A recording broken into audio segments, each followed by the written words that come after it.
जय Gurudev, Shambhu Shankar. Hello soul family. मैं उम्मीद करती हूँ कि आप सब अपने अपने घरों में अच्छे से होंगे, खुश होंगे। नवरात्रे आ रहे हैं तो मैं उसके विषय में थोड़ा सा बात लेके आई हूँ आपको बताने के लिए कि नवरात्रे वैसे तो सभी को पता है कि 30 तारीख से रविवार के दिन नवरात्रे शुरू हो रहे हैं। पहला नवरात्रा रविवार को है। तो ये जो नवरात्रा है ये शुक्ल पक्ष है उस दिन, और रेवती नक्षत्र है, और रविवार का दिन है। आई होप वो तो आपको सबको पता ही है। और माता रानी जो है वो गज पे सवार होके आ रही है, यानी कि हाथी पे विराजमान होके आ रही हैं उस दिन। इस बार जो माता की सवारी है वो हाथी है, और ये मान्य है कि बहुत शुभ हैं ये नवरात्रे। तो हम सब ये नवरात्रे अच्छे से मनाएंगे माता रानी के। और माता रानी का जो इस बार रूप है वो लक्ष्मी रूप है। तो अपने अपने घरों में माता रानी का स्वागत कीजिएगा और अच्छे से नवरात्रे मनाइएगा। माँ का कलश स्थापना करते हैं हम इन दिनों में, और खेती बीजते हैं, जौ रोपते हैं। तो ये इसी प्रकार से हम नवरात्रे मनाते हैं और पाठ पूजा करते हैं, पाठ करते हैं, कई सप्तशती का पाठ करते हैं, माला जाप करते हैं। तो इस तरह से नवरात्रे मनाए जाते हैं बहुत अच्छे से। और थोड़ा सा 29 तारीख की भ्रांति फैली हुई है कि 29 तारीख को ऐसे शनिदेव जो हैं राशियों में प्रवेश कर रहे हैं। तो ऐसा कुछ भी नहीं है, घबराने वाली कोई बात नहीं है, सब अच्छा है। कोई कुछ नहीं, ये नहीं है कि भगवान ऐसे आके और तुम्हारे पे टूट पड़ेंगे, वो ऐसा कुछ नहीं करेंगे। सब अपने अपने घरों में जैसा तुम्हारा दिनचर्या रोज़ चलता है वैसा ही चलेगा, ऐसा कुछ नहीं है। ये सिर्फ थोड़ा सा फैलाने पे है गॉसिप कि हाँ ये है वो है, ऐसा कुछ भी नहीं है। और 29 तारीख को शनिवार है, और उस दिन अमावस्या भी है और सूर्य ग्रहण भी लगेगा, लेकिन वो हमारे भारत में मान्य नहीं है। तो उसका कोई हमारे ऊपर विशेष वो नहीं है कुछ भी कि असर पड़ेगा हमारे ऊपर या कुछ है, ऐसा नहीं, कुछ निषेध नहीं है।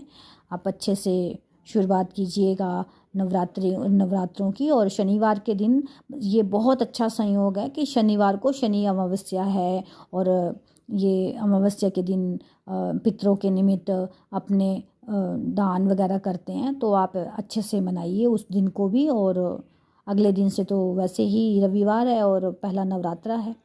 तो और नवरात्रा इस बार जो एक तिथि है वो कम है, क्षय हो गई है।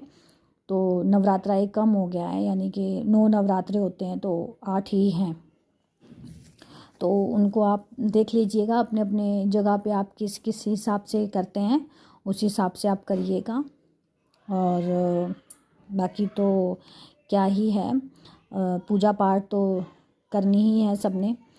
तो कई इसमें सप्तशती पढ़ते हैं, कई माला जाप करते हैं, अनुष्ठान करते हैं।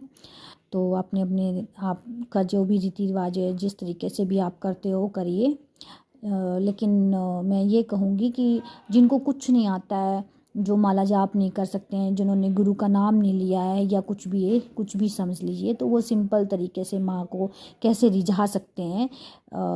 तो उनको कुछ नहीं करना है, बस आपको ये करना है कि एक दुर्गा चालीसा पढ़ लीजिए, और वो देवी सूक्त आता है एक, वो पढ़ लीजिए, और माँ की आरती कीजिए, उसी से माँ प्रसन्न हो जाएगी। बस अपने मन में एक भाव लाना होता है, भाव होगा तो सब होगा। अगर आपके मन में सब, आपके पास सब कुछ है, आप पढ़ भी रहे हो, हर एक चीज़ आपको आती है, लेकिन आपके मन में भाव नहीं है तो कुछ भी नहीं है, तो बिल्कुल वो निफल हो जाएगा, निसफल हो जाएगा।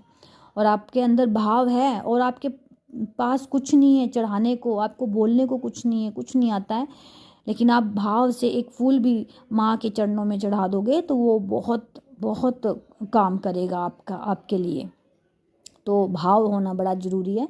तो आप भाव के साथ माँ का स्वागत कीजिए और माँ का पूजा पाठ अर्चना कीजिए सुबह शाम, जितना आपके पास टाइम हो उतना, और नवरात्रि मनाइए।